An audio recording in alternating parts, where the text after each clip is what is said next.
Yung ulam? Sarap sa pwede kahit walang ulam. Sabi mo yung ulam. Ay, Kain tayo? Ulam?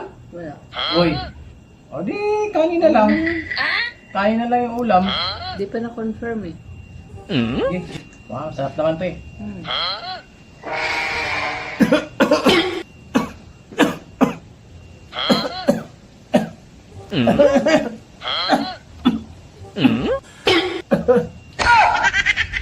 Tapos, yung ulam?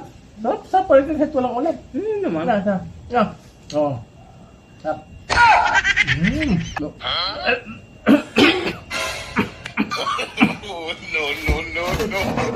Uy!